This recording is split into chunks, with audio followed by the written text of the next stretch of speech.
Hello and welcome to SuccesSoul Conversations. My name's Vicky Paul. I'm an intuitive, an artist and an author, and I am passionate about self-transformation.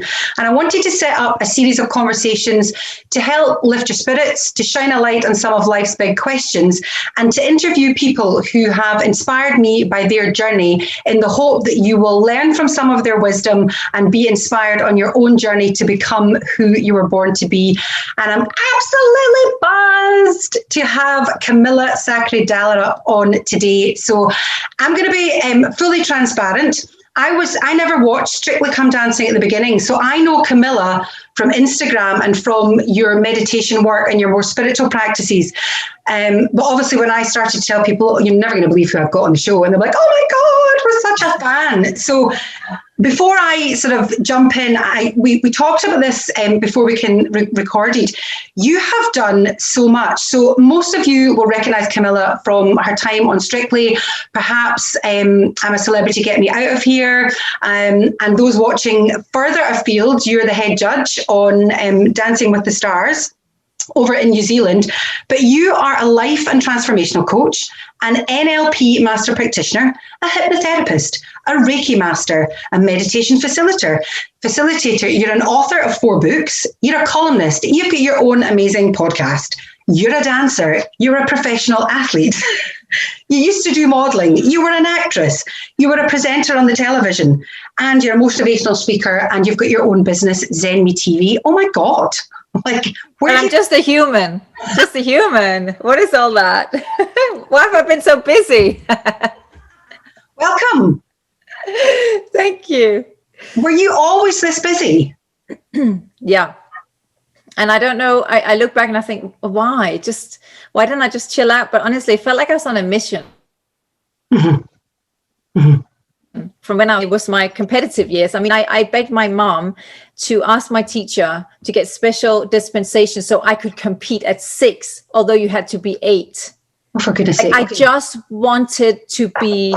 I wanted to travel. I wanted to explore. I just wanted to see the world and cultures. I was so curious and hungry for knowledge. I still am. Mm-hmm. And so dancing became this vehicle in the beginning that kept me busy, in a way. And that's what took me to England. That's what took me around the world to other European countries and later on around the world, Mm-hmm. I don't know why. Sometimes I think, Camilla, I've gotten a bit better as I'm home now. I feel like I'm home now. Mm-hmm. It took all of that to bring me home to what I'm supposed to do and how I'm supposed to serve. Yeah. I can truly say that. So the rushing and like this is not there, but I'm still so hungry for knowledge. I'm always expanding and learning and curious about our minds, our human minds. So curious. So before we kind of jump in, these conversations are based on my book, How to Be Successful. And I would love to know what success means to you, what it looks like to you, because on the outside, anybody looking at me go, oh my God, she is super successful. Mm-hmm. So what does success mean to you? Success to me now means something completely different than if you'd asked me in my 20s. I can tell you that 100%. In my 20s, I thought success was something outside of myself. I thought it was having the most trophies, earning the most money, having the best job. However, that didn't really land me in a place of joy and happiness, to be honest. That was great. But in here, I found myself at a time in my life, which is when I later on wrote my second book, REINVENT Me, where I was seriously lost, stuck and empty. And it's so strange because so many people were busy telling me how lucky I was to have the lifestyle that I had. And I almost felt bad feeling the way I felt because I'm like, why can't I just be happy with this? Why can't I just know that I have everything I need? Why am I feeling this way? Like I was almost angry with myself for feeling lost and stuck and empty and sad. But I realized because success for me now, and that was what that's all I want. I think that's all people want to feel, just content and okay. Just want to wake up and know with or without anything, like I'm okay. As a human being, I'm okay. Mm-hmm. I'm safe. I can enjoy the sun is shining. I'm feeling happy this morning, and just be content with the moment, mm-hmm. And I just really wasn't. I wasn't present. I wasn't content. And I went on that journey then to find out what success looked like inside out rather than outside in. And I think lots of people will resonate with, I was just saying, I think a lot of people will resonate with that because so many of us follow a path. Now, whether you follow the path of a competitive athlete, and we'll get to that, but other people, we follow a path that's either set up by our peers, society, and we wake up and we have all the things that we thought would make us happier, feel content, so many people will resonate with that. But I want to just quickly jump back to when you were a kid. So what were you like as a kid? Because you started dancing at 2.5, and then you've alluded to the fact that you wanted to compete at 6. So that strikes me as you weren't your average bear. There's a determination in there that perhaps isn't natural to many people.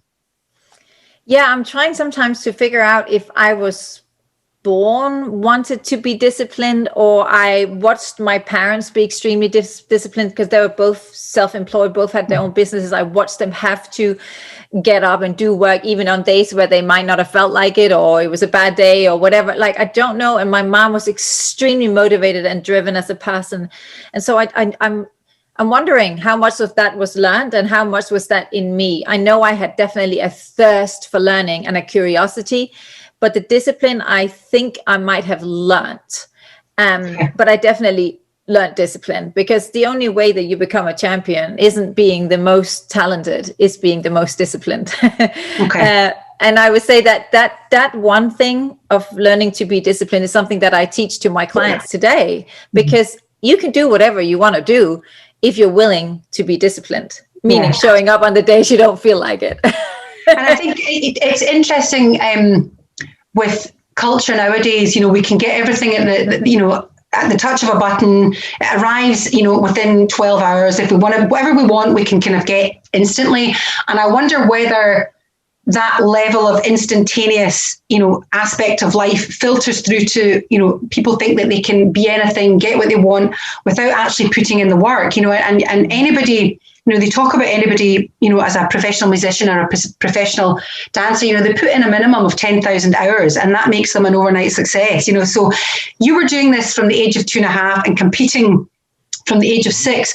But I read when I was doing a bit of research that you finished, you went to a sort of, and this is the thing that happens, I'm going to digress. I'm in the middle of perimenopause and my brain just goes, okay, we're not going to work anymore. I hear you. I hear you.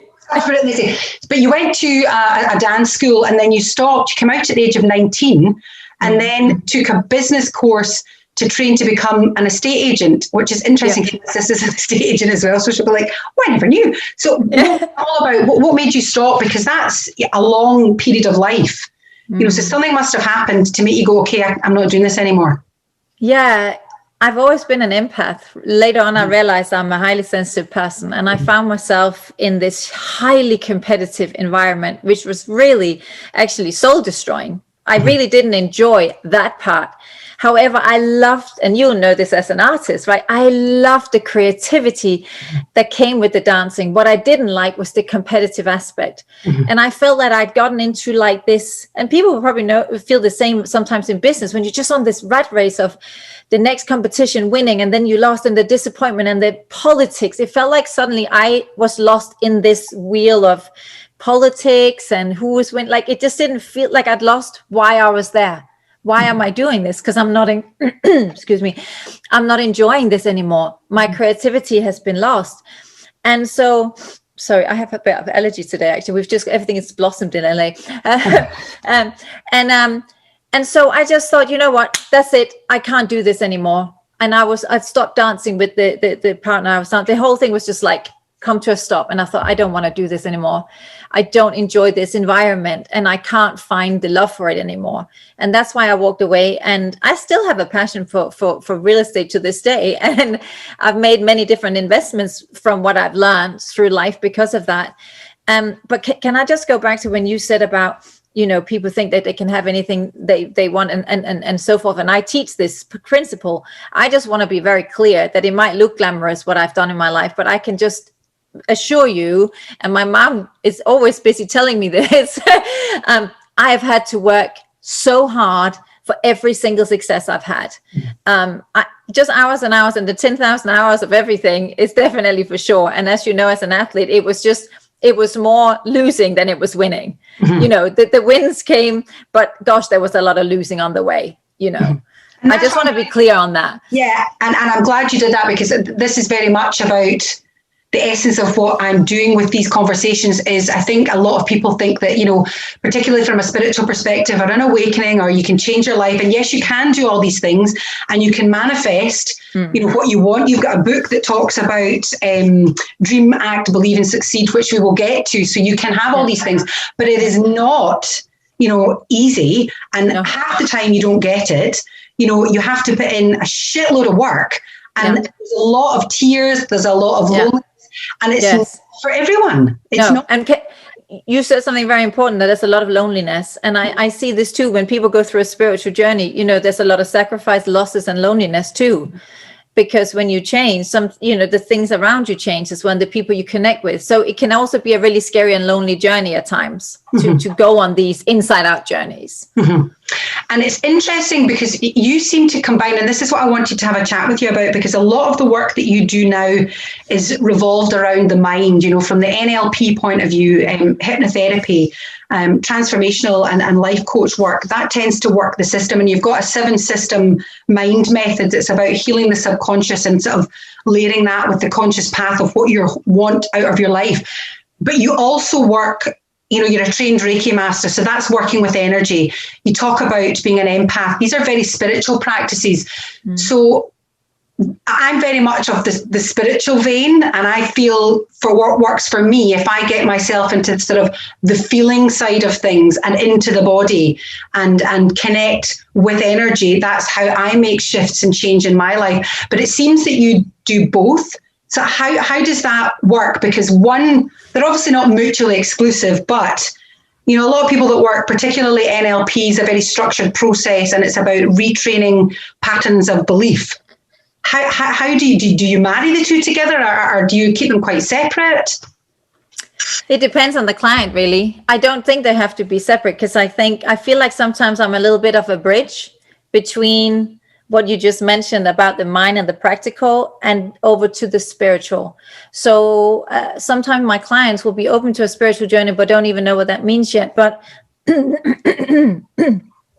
excuse me, but they may have some trauma or old beliefs in the subconscious that are really acting as blocks now in their lives. So we need to, on a practical level, go into the subconscious using hypnosis to reprogram, to up-level the subconscious, bring it up to the conscious level of where they are today. But at the same time, I encourage people to do spiritual practices. I call meditation and mindfulness a form of spiritual practice, because you are connecting to home within, oneness, whatever you want to call that, so that they work together. I think they do work together. I kind of feel like you can maybe move on and move into the spiritual and do that only. But if you have a lot of trauma, you have subconscious things that are going on that are blocking you for maybe your fear of what it even means to open up. I've had people saying, okay, I would like to do this, you know, I would like to fix these things or heal these things within me, but I don't want to feel. And I'm like, oh, okay, this is going to be a journey. That's quite a common one, because it is scary. It's almost like people know that journey is coming, but to call it a spiritual journey from the beginning sometimes can be like, can we just on a practical level fix this, you know, heal this thing here. So what does spirituality mean to you then? Because I mean, I imagine you're living in LA at the moment, and to me, my impression of that, rightly or wrongly, is that it's far more open-minded when it comes to that. And although we talk about spirituality much more openly now than we did even 5 and 10 years ago, it still feels, you know, there's still this whole woo-woo, you know, you're still a wee bit, certainly that's what I feel over here. So it's interesting, you know, here's you, this competitive athlete, you know, this businesswoman, you know, who, you know, very studious, has done meditation, written 4 books, you know, hypnotherapy, you know, so clearly has a strong mind and is very kind of logical, but then deals with the spiritual side of things. So for those who maybe don't connect with the woo-woo aspect of it, what is spirituality to you? Before I answer that question, I have to tell you that spirituality for me started a long time ago. I always prayed. I loved going to church as a child. When I was late 20s, something completely different happened in my career. It was the one thing that changed my career and put me on a new path that led to amazing results. And in the end, obviously getting on Strictly Come Dancing and many other things. And that was energy, working with energy, not Reiki, but energy. And literally. So what happened? Can you peel that open for us? So I got in and practiced what energy means between two people and how you can protect yourself, how you can have energy bouncing between you and your partner and so forth. And so it opened up it's a whole conversation about energy, right? But energy came into my life.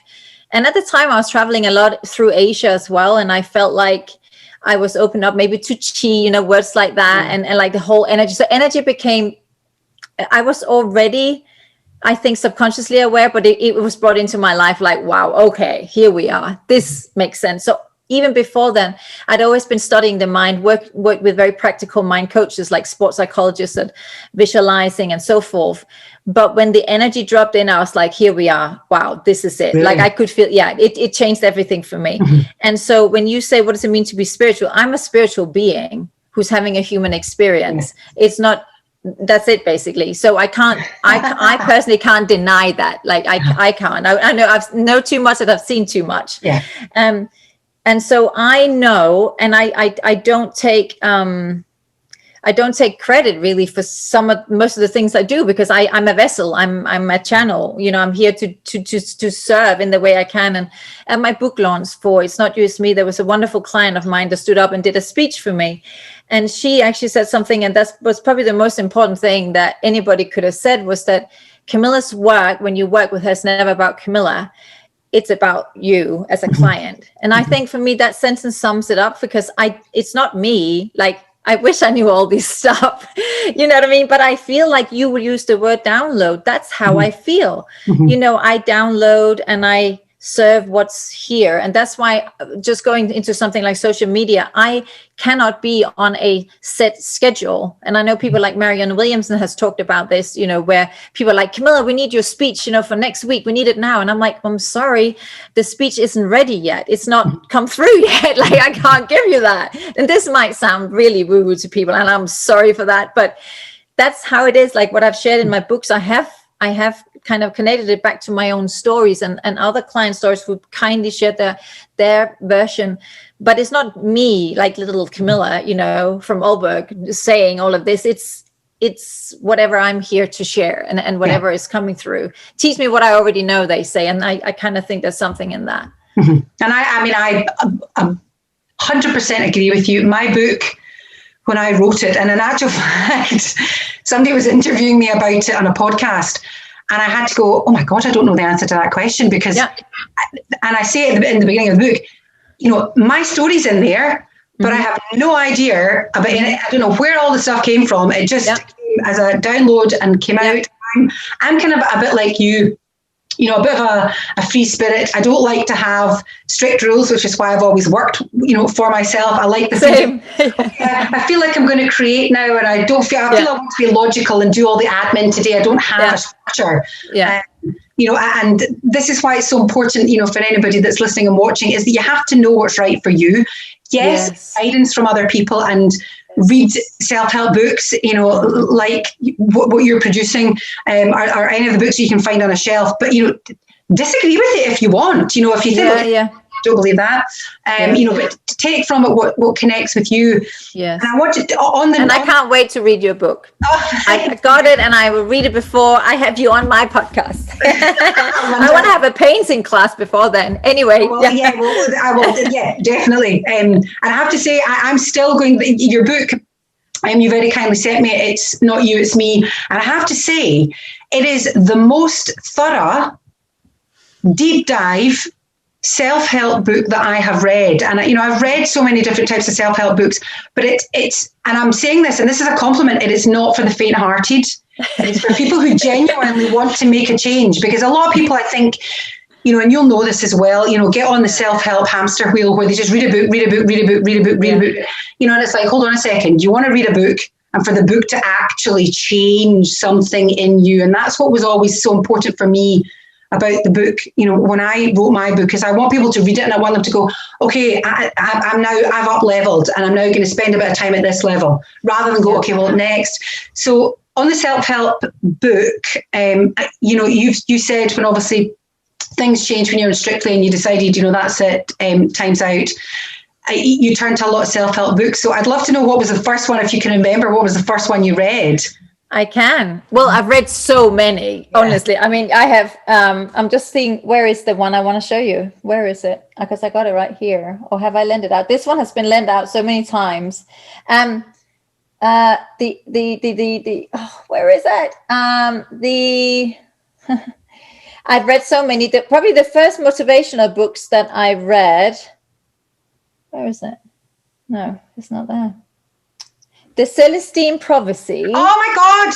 Yes. The Celestine Prophecy is the one that I have to say is the first one because it changed my life. Yes. James Redfield. But where is it though? Amazing. It's not. It's there somewhere. I can't see it right now, of course.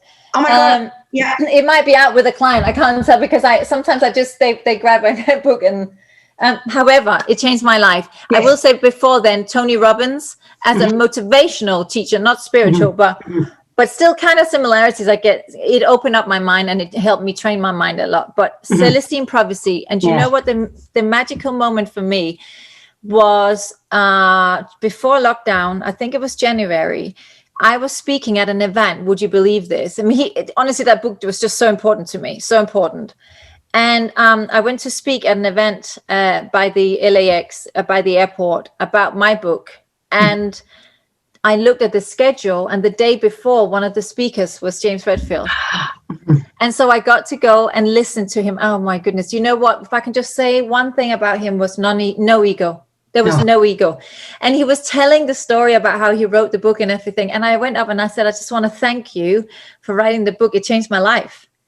And it was just such I feel emotional even thinking about it, because I just remember taking a decision after reading his book that absolutely was a major change for me and changed everything, put me on a new path. And I don't know if I would have had the guts. He was like, that book was like that one thing where I thought, that's it, follow your intuition. You got this, just do it. It's crazy, your idea is crazy, but you got to do it. I loved it. It was the same. It was the exact same for me. That was the first book that I read. And I'm just seeing my glasses. Can I please apologize? Look at this. Had to put What's it in. That? It's masking tape. The leg fell off my glasses. Oh my goodness. Now, can I just tell you something? Why didn't you just do it on the other side thing? It's the other side too, because I thought it was a design. Honestly, I thought it was a design. Oh, did you? Okay, well, there you go. I'm just looking at it and all I can see. And this is my dog, Lucy. She's been champing Hi. Say hello. Hi, Lucy. Hello. There we go. Right now.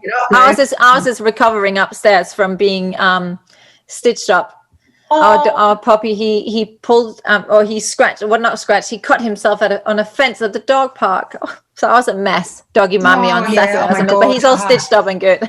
Good. Well, sending him lots of healing energy, poor thing. Exactly. She's my fur baby, but she's very needy, which works for me because I wanted. We'll get up. But I hear you with the Celestine Prophecies. My mum gave it to me.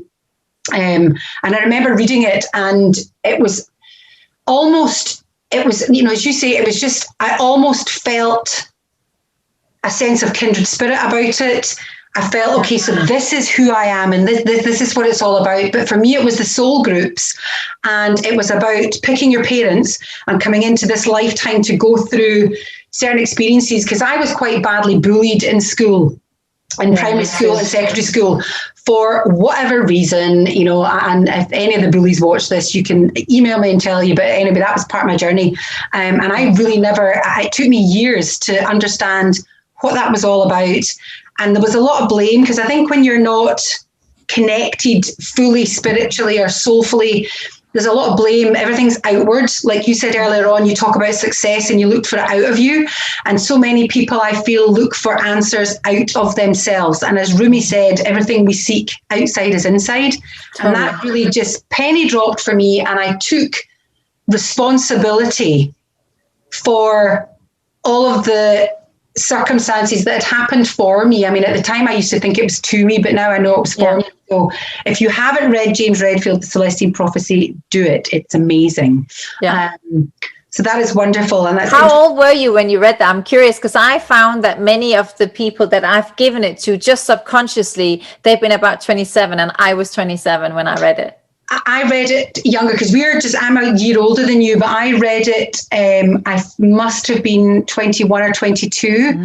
And it was the first sort of, like you, always been an empath, intuitive. And, I was seeing and knowing things, from a mediumistic point of view. And I didn't realize it at the time, but hindsight's a great teacher.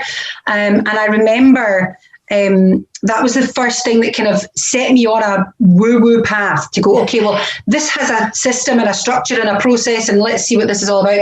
And I listened, Deepak Chopra, I listened to him on cassette, what was. I love Chopra, yeah. So he was, his voice brings me so much comfort. Yeah, same. I have to say, I find a lot of his principles and teachings now so interesting, but it's just like, oh my God, my brain needs to catch up with what you're actually saying, because he's up leveled so much in the last sort of 20 years, as you do. I think I have every Deepak book on the shelf, so I'm obsessed. And he was the one that introduced me to working with chakras, with the chakras, the energy fields in the body as well. So let's talk about that. That's segued beautifully. You work with chakras, you work with crystals, and we have to talk about this monolithic amethyst in the background.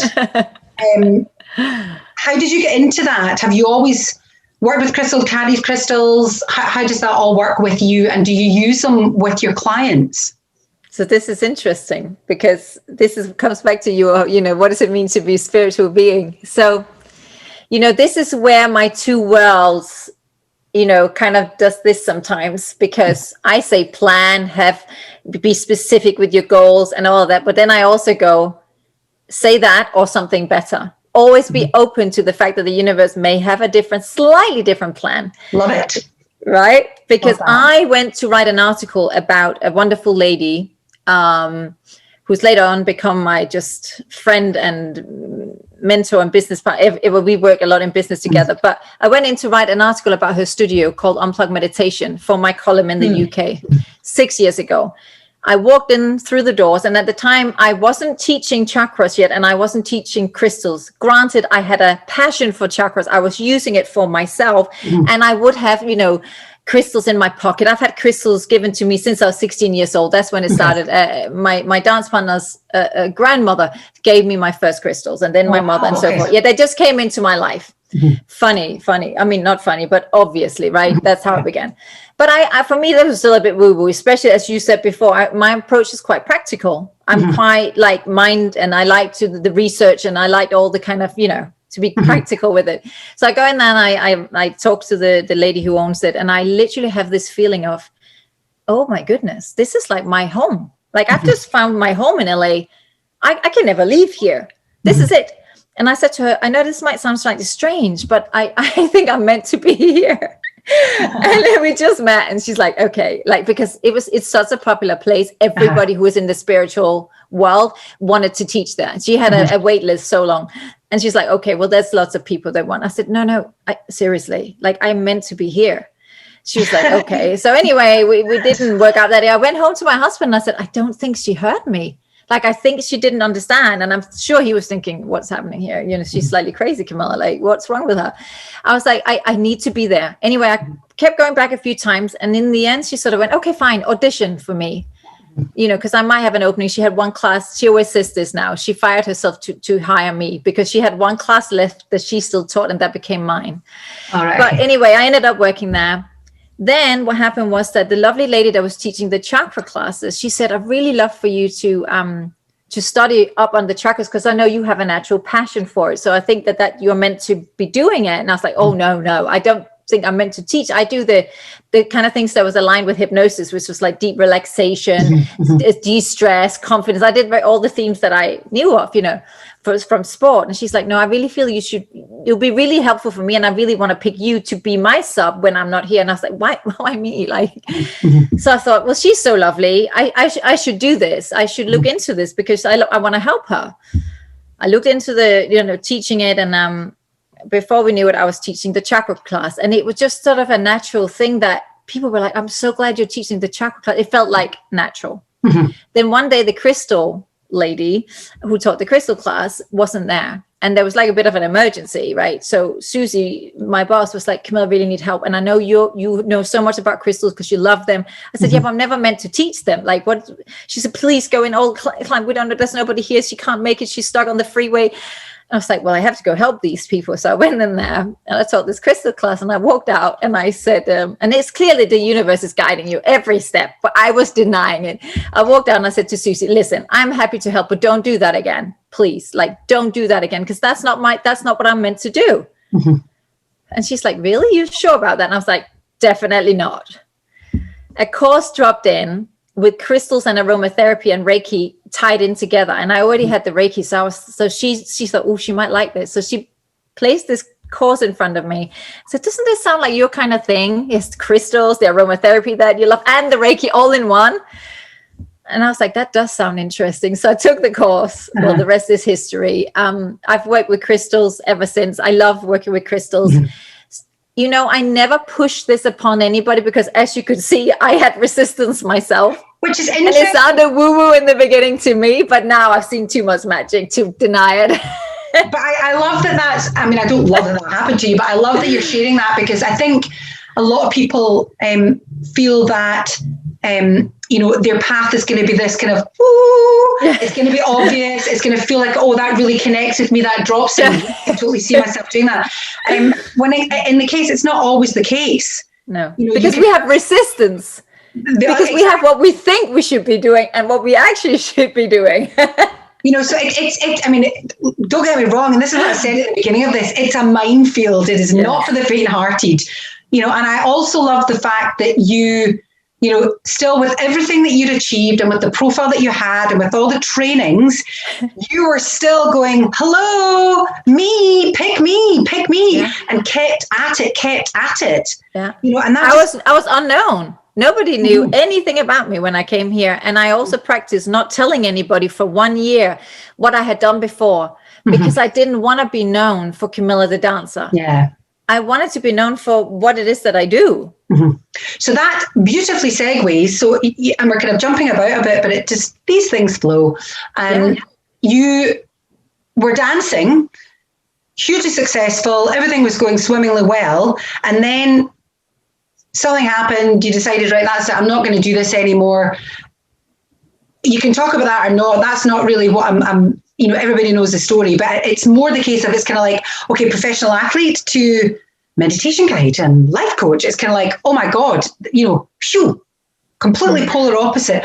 What was that journey like? Did you always have a sense or a feeling, or did you have coaching done on you and thought I could do this? Or what was that whole process like? Do you know what? I've done it my whole life. It's just that now I'm actually, I get to actually say that's my job and get paid for it. I've always been that friend.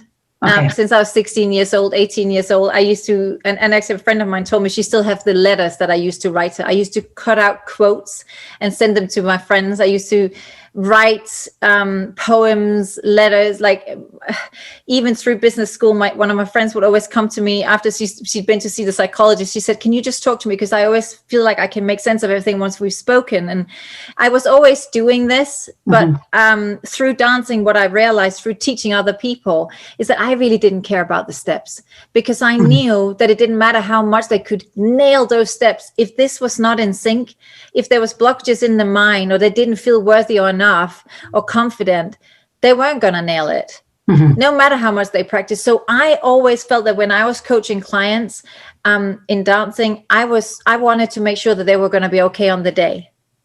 And so actually one of my clients, I can never talk about my clients, obviously, because I sign NDAs, but one of them I can, because he's told everybody and he's put it in my book, and I use his story in the book, and we're still dear friends. And what is so beautiful about his story is that he was somebody I coached in dancing when he was 12 years old.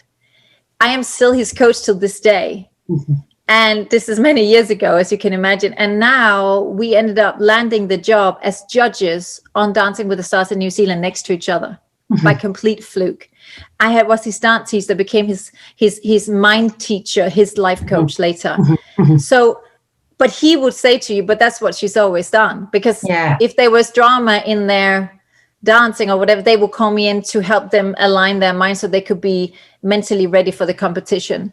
So did you, which is amazing, and this is the thing, very clear that everybody always looks at the outside picture. Nobody's got any idea what's going on behind closed doors. But it's.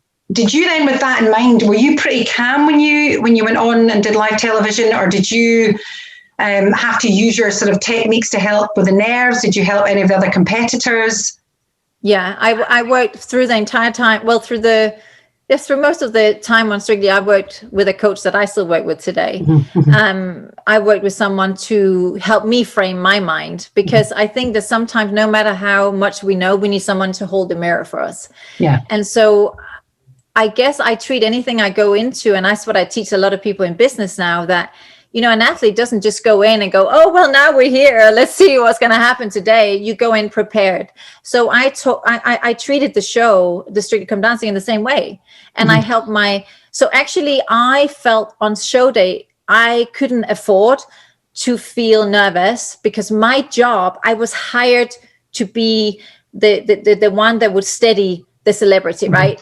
So in that role, I put that aside, if that makes sense, because even if I felt that way, I had done so much preparation for myself before that day. I would always work with a coach before, or hypnosis, and did meditations and visualizations. So on the day, not so much, but maybe I could feel nervous during the week, but then I would work with it, with those, because I just knew that day I had to be there for the celebrity. Okay.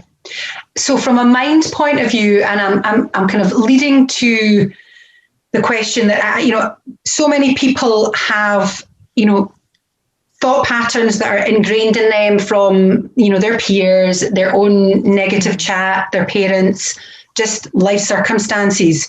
And a lot of the stuff that you see online and in social media about, manifesting your dream life and, positive affirmations and the law of attraction, it's almost like, okay, just, you can't have negative thoughts. You just block them out. You don't acknowledge them. You just got to let that go. And I saw something on social media. A friend of mine had shared that, in actual fact, we can't let go. We can't, there's no such thing as let's not have negativity. So where do you stand on that in terms of trying to shift through limiting beliefs? Do you come to terms with them and embrace them, or do you actually literally get rid of them completely? And can we? So it's really interesting that you said that, because I've had different opinions on that through time. And that's what I love about the fact that we can change our mind on things. It's okay to learn and think differently. When I was an athlete, I guess I learned to detach, which is not always helpful. And it's not always helpful or healthy. But for moments in life, actually, weirdly enough, to be able to detach saved me or helped me through really challenging times. But because I was working with somebody, I could be aware of what it meant when I was detaching and when I was coming back to feel the things. Because, of course, whatever feelings I was detaching from was still going to be there whenever I would come back. So we have to be careful with that. Time and place, I think. There was a time where I needed to detach to get through stuff. And then I needed to come back and feel it all. There was a time in my life where I thought, no, I never want to feel these things. I don't need to feel them. That's impossible. We're going to feel the things, right? But what I will say is that, no, we can't stop being triggered. We're human beings. We can't stop being completely triggered by anger, hurt, frustration, sadness, guilt, fear, whatever. I mean, somebody could die tomorrow and we have grief, boom, in our faces. We're human. We're going to feel that, the sadness of that, right? However, what I do believe we can is master our minds to a place where we can use tools in those moments to feel slightly more comfortable in discomfort. I love that. More comfortable in discomfort. More comfortable in discomfort. Yeah. And that's exactly right. You still, and I've noticed it with my own journey. And I had it today. I had a blood test done today, and the system they changed the whole booking system, and it was all done online. And I turned up, and they were like, no, computer says, no, you're not in the system because you need a piece of paper. And I was like, well, I don't have a piece of paper.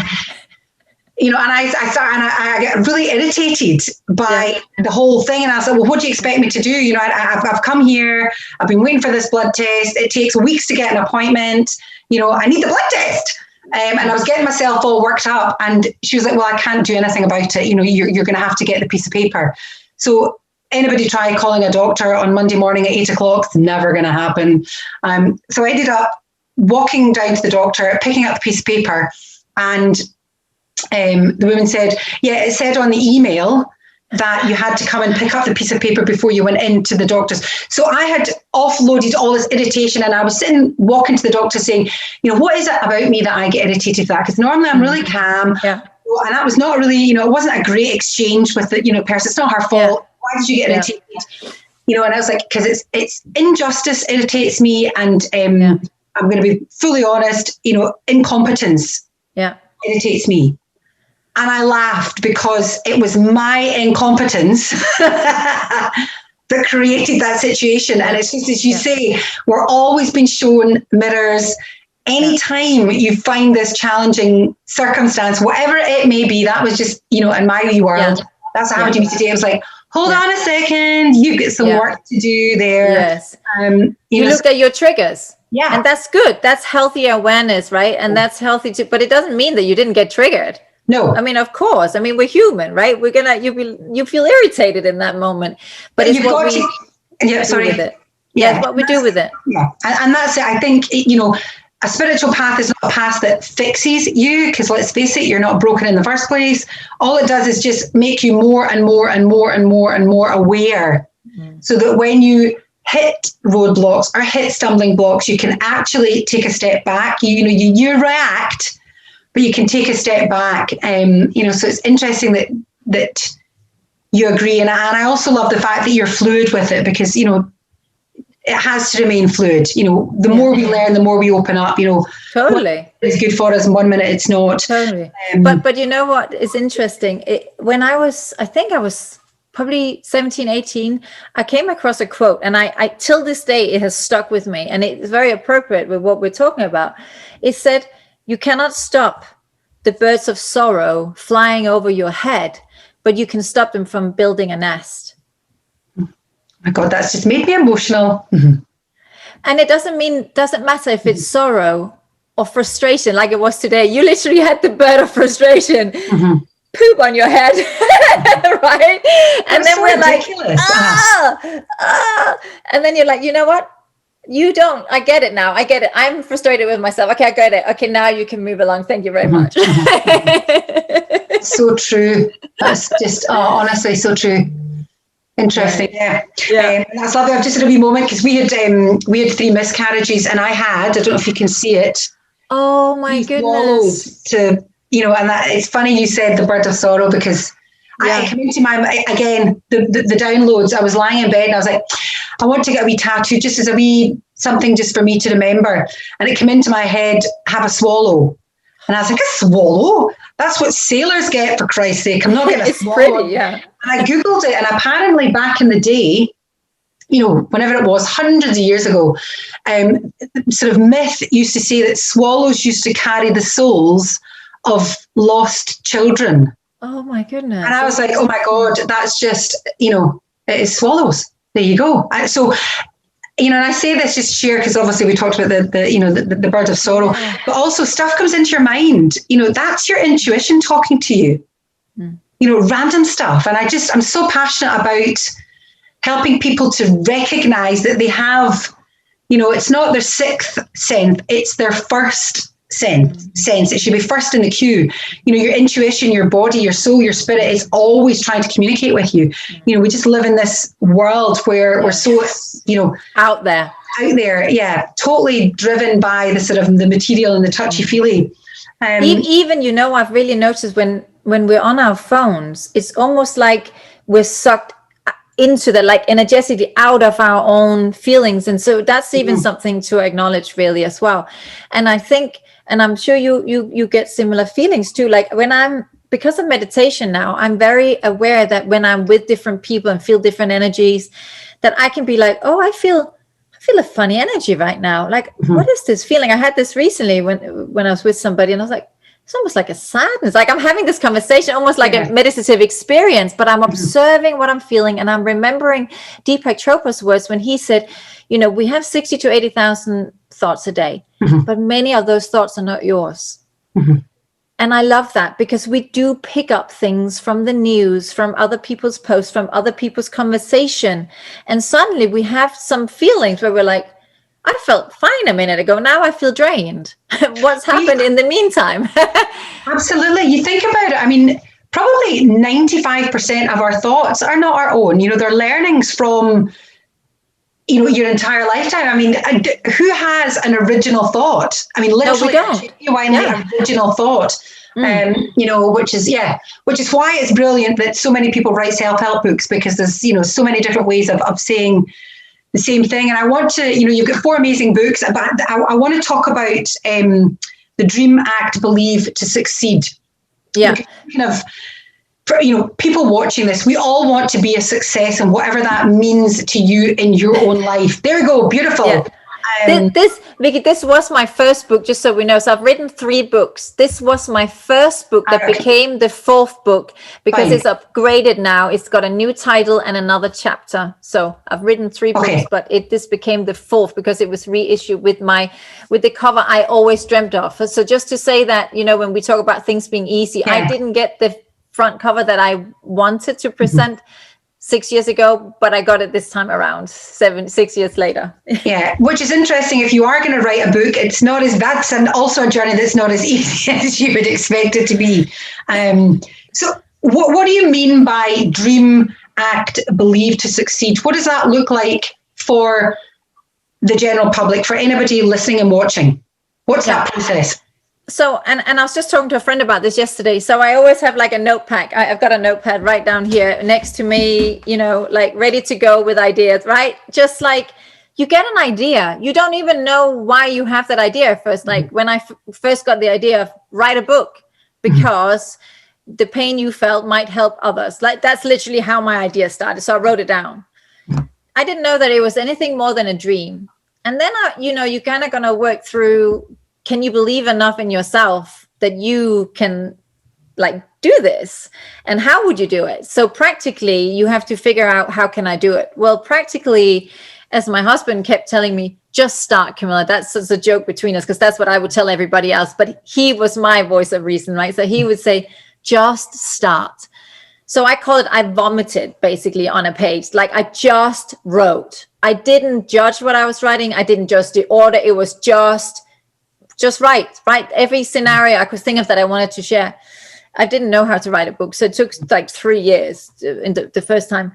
So it's just how to believe in yourself, and there's different exercises in there to kind of anchor into worthiness. Am I worthy of this? Because I remember a lady asking me once, what made you think that people will read your book? And I thought it was such an interesting question. She meant because she'd thought about writing something, but she wasn't sure that she ever had the confidence to do it. And I said, I never thought about it like that. I thought if my pain and what I've gone through and the challenges and knowing that I've jumped the hurdles, that can help someone else. That's all I thought. If that can help one other person to go for the dreams, that I've done my job. But it's funny because for me, it's always been in my mind. And I'm not, because my background is a radio presenter, I interviewed everyone from Madonna to Kylie, George Michael, and my personality is not one to get starstruck or gooey or to struggle with that, because at the end of the day, like you said at the beginning, when I listed all of your amazing achievements and accolades, I'm just human. And I always clearly knew that at a core level. They're just human beings. We know about them because of the job they do, and what's to be admired is the amount of effort and time and hard work and graft and blood, sweat and tears that they've put into it. But I've always had a thing for Oprah Winfrey, and when I from my book came out, I went, Oprah Winfrey's going to interview me about my book. And I told my publisher, Oprah Winfrey's going to interview me about my book. That's just it. But then the doubt creeps in. It goes, hold on a minute, Vicky. Calm down to a riot. And this is where, how do you distinguish between what is that soul calling? Because I've always felt that I'm supposed to be on a platform helping people on a larger scale. So rather than the one-to-one, using my voice and being of service on a wider scale, helping more numbers. And I really struggle with that because, and sometimes I do to this day, is that my ego talking, or is that really my soul calling, and it's my lack of self-worth or my self-doubt that's going, don't be so stupid, Vicky. Oprah's never going to interview with your book. Stick to your own lane. So how can you tell what the difference between whether it's your ego or whether it's genuine soul calling, and it's just that you need to throw more determination and hard work on it? I think I think innately you do know if it's, when you ask that question to yourself. I ask that often, and I ask my clients all the time, why do you want that? Because I have clients that I have worked with for so long now that I know that what they want now, they want a similar thing that they wanted maybe 6 years ago in an area, right? But the reason why they want it now is completely different. And it's so fascinating that you asked me this, because when I came to LA, do you know Marianne Williamson? Yes, of course. Yeah, I'm obsessed with Marianne Williamson, because for me, I don't know what it is, but I want her vocabulary. Like when I hear her speak, she's one of the finest women speakers in the world, I find. And so I realized when I moved here, she was speaking at the Saban Theatre 5 minutes around the corner from me. So I went to listen to her every Monday. And one Monday I put my hand up after, she takes lots of questions at the end. And I said, Marianne, I would like to ask you, is it possible to be on a spiritual journey and still have really big driven goals? Because I was at that area where I was like, is it my ego? And she just said, what a wonderful question. She actually posted about it on her Facebook that night. I was so touched by her and doing that. And I've got so many colleagues that her friends. It's so weird, this whole thing. But at the time, I had no idea. I was just so happy to be in her presence at the time. And she said, it really depends on the intention behind it. Why do you want it? Why do you want to speak to Oprah? Because you want to help more people and reach more people through your work, or because you need it for you? No, I know that. But you know what I'm saying? But that's what she would say. She's like, so from that moment, it's like she brought me to a new place of my intention. Right?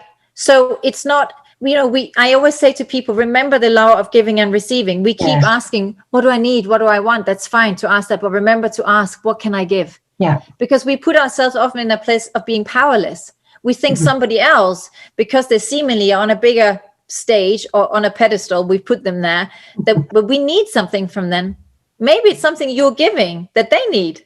Do you know what I mean? So what is it that you're here to give to the world? And that will bring you there. Yeah. So it's fine to have those big goals and dreams, but we need to make sure, what is the intention? Is the intention for the highest good of all, or just the highest good of you? Yeah. And I think, Marianne Williams is one of many great examples of being a spiritual path, but actually wanting to go after the sort of the powerful jobs, to go and to run, and run a political campaign, it is, and it was interesting because I think it was Mel Wells talk about the fact that we live in a society currently at the moment, and probably, that's not going to change in our lifetimes, where the people that have the money have the power.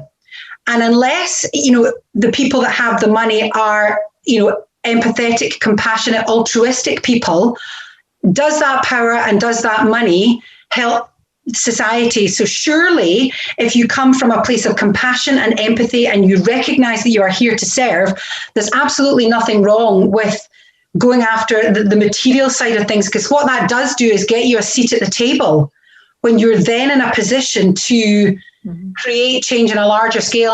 And that's really what it is for me. It's I'm not going to lie, it's the Oprah effect. And I know that if Oprah, or when Oprah talks about my book, because so many people take on board what she says because of everything that she has achieved and everything she offers to people, I then think, well, that's going to magnify my message in a way that, it's going to take me forever to do it. So there's a bit of something in it for me from that perspective, but it's ultimately about saying, well, actually, that's just a microphone for me. She's got a much bigger microphone than I do.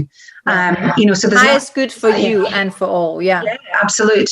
Yeah. So I don't think there's anything wrong with having dreams and big goals, because what else are we here to do? It's like a playground. So play, when we're children, it is a playground. And sometimes we get caught up in the human play when we get all tangled up in things, but then when we take a step back and we observe, we're like, oh, it really doesn't matter. Like why it doesn't really matter, but we're playing. And so, but it is about aligning ourselves inside out. I think the strongest place we can ever be is to know that we don't need anything. No, you don't need anything, because you have everything you need within you. That's like, when you get to that place, you have everything you need within you. But it's fun to serve and to play and to inspire and to walk the walk, because when you're successful, is in when you are bringing your work to many people, right? And you're feeling content, as well as you're inspiring other people to do the same. Tell me, just kind of popped into my head a question when you talk about, not feeling the need to have everything, and being comfortable with nothing. Do you think it's possible to get to that place without some form of shit hitting the fan? No. Because I know you've really done. Okay, fine. Yeah. I don't. Yeah, neither do I. I think you can fake it there. Yeah. But no. No, I think I don't, because I just, if that's the case, I haven't seen that. Yeah. Okay. For anybody. No. You can seemingly have everything, but that's not the same as being in a place where you say, I need nothing. Like I've got everything I need, but I'd like this and I'd like that. And that's okay. Yeah. The need is a dangerous word that we use a lot in society. Yeah. And when we think we need something, we probably need it. Does that make sense? When we say, but I need this person to acknowledge me to do this. I need this person to give me that job. When you don't need it, it's probably the time you get it. Yeah, exactly. You talk about relationships, trying to get a boyfriend here when you least expect them. Yeah, which totally. Is the energy shift. So again, just to kind of come back to this self-belief, I would love, because obviously I'm kind of aware of our time, just to sort of wrap up, you to pass on any kind of tips and techniques. You have, all these books, all this wisdom, how can we, because to me, self-worth is one of the biggest stumbling blocks to us just finding the joy in life and to playing, that really connected with me. It is a playground, have fun with it all. I really think the pandemic and the fact that it's hit the global economy, it's hit, people in their pockets through job losses, et cetera, that's just another mirror for worth and self-worth, because so many people, feel their worth is so, aligned with what they've got, what the material things that they've got. So how can we practice more self-belief? What sort of guidance, what giveaway, what offerings, what prayers can you pass on? The biggest secret to create magic in your life, or bring the things that you want closer to you, is to know your own worth and to constantly remind yourself that you are enough. Foundation of your house in life is built on the words, I'm enough, period. When you can embody those words, and that happens by saying them even before you believe them, as Louise Hay would say, I feel hugely inspired. I feel like she's still with us to this day saying those words. I cannot say the words I am enough without thinking of Louise Hay, who was so into positive affirmations and people knowing their worth. When you can truly know that you are enough, you're worthy, and that you are loved, to truly love yourself and know that nobody on the outside is going to come and save you, because that is dangerous. If you think somebody else can save you, they can also drop you right back down where you came from. When you learn to save yourself, love yourself, know that I am okay, with or without anybody else, I am enough. I am we can work on the confidence, but worthy. Just know that is who you are. You were born that way.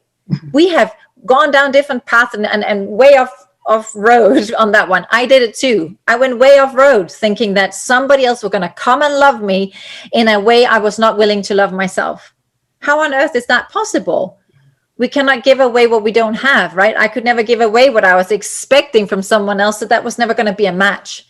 So the biggest thing that I learned in life to achieve the things that I want was to come home here, to learn to be alone. That was a big one for me. To be able to be on my own and know I'm okay, or even on my own.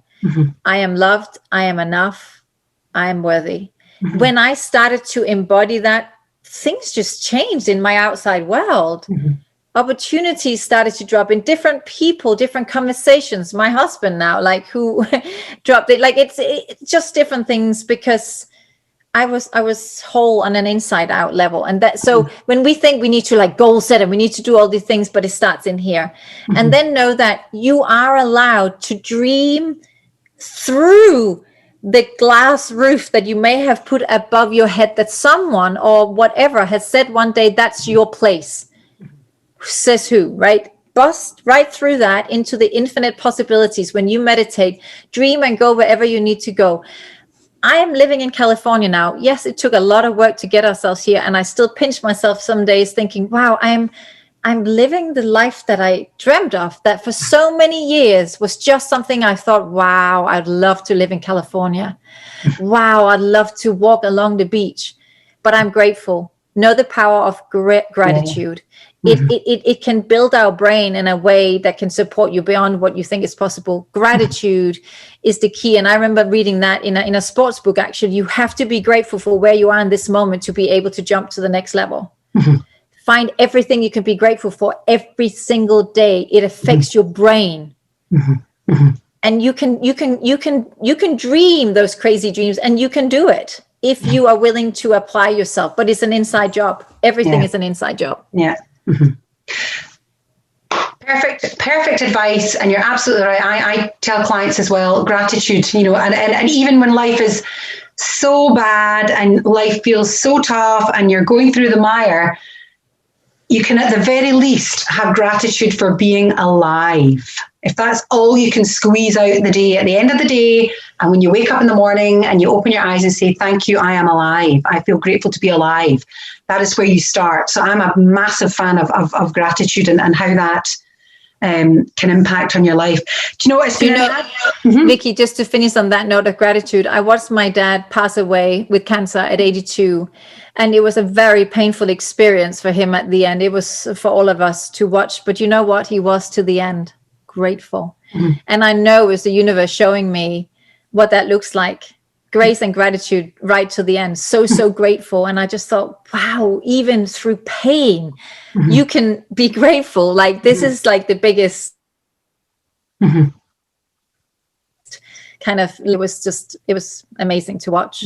And wonderful to share that and to receive that energy from him at that time. That must have helped with his passing. And I always get very emotional when I talk about this, because thank God, our parents are all still here and healthy and, sprightly and young in age and dynamic. And I just, oh my God, it's going to be such a tough time, even with everything that I know about the universe and spirit and, having done mediumship readings for people and connected people with loved ones. I know I'm going to be a wreck. I'm not, all of that learning is just going to go out the window. And No, it's not, Vicky. I can tell you it's not, because I thanked my spiritual practice every single day. And I know he's still here. He's right here. I can feel his energy. The spiritual practice. I've never been more grateful than that moment for my spiritual practice. And I think he was, because we all knew that we were connected through energy. And it's interesting when you mentioned him, my legs got really cold. I had really bad. Sometimes you get, and I've still got a wee bit of goosebumps in your ass. Yeah. Sometimes it's like the whole body. Yeah. Everything was cold, and I was like, oh, he's still here. Yeah. He said at the end, he said, Camilla, you have to work this out because nobody should die alone. So just a small little thing that he shared with me there. And I was like, Dad, well, how can I go fix that? But it's still on my mind, because that was he was worried about other people, not himself. No. At the end, because he thought, I'm okay because I have you guys here, but I can't bear thinking that someone would go through this alone. And that was just like, wow. Like I felt like I really saw what it meant to be a spiritual being in that moment. Yeah.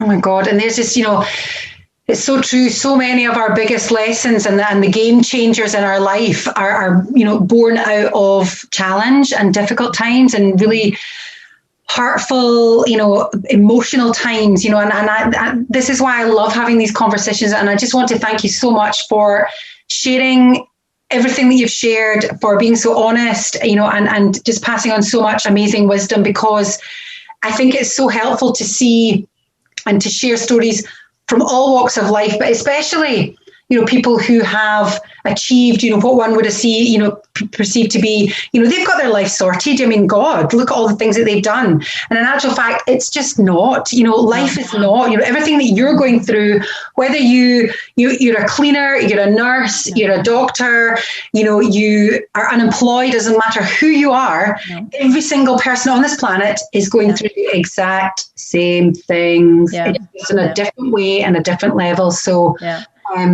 we're always just beginning. Oh my God, we're always just beginning, right? So, but thank you for letting me have this chat with you. And I just love that we've connected, and I can't wait. I am going to make it, I'm going to make it a priority to read your book. It's just because it's been a bit crazy with taking this other course now about Ayurvedic teachings, which is so vast as well. But I can't wait to have you on the podcast and for you to share your story too. I'm excited. Oh, bless you. Thank you so much. And on that note, I'm going to put all Camilla's details into the post, but I must highly recommend her podcast, Me, My Relationships and I. You've got some fantastic guests from all walks of life with such great stories to share. So thank you. It's been an absolute pleasure and an honor to have you on. And can I just also say, this just proves to you that you just ask. You just ask. I reached out to you on Instagram. We had connected a few times, and I just asked, and you came back and said yes. Now that was, that was reaching for the stars. Never mind dancing for the stars. That was reaching for the stars. So thank you so much for sharing you today. But Vicky, then I have to share this with you. In Oprah's book, What I Know for Sure, I took a great lesson from her book when I read that about 5 years ago, where she talks about when you get an email or phone call or something, and it just immediately in your belly is like, yes, you know the answer. And when something kind of you kind of go, I'll think about it. Like, you don't know, you also know the answer. Yeah. You know what I mean? And when I connect with you, I feel uplifted looking at your art on Instagram every day. I'm like, oh, I love that. I love that. So it was very easy to say yes. Energy is energy, right? Energy doesn't lie. Yeah. And I've lived by the motto in Scotland. I say shy kids get nae sweets, which basically means you don't ask, you don't get. So it's true. You've got to go out there and grab life, because as you say, it is a playground. So thank you very much, Camilla. Thank you. Sacre-Dallerup, for your time. And thank you guys for listening and for watching.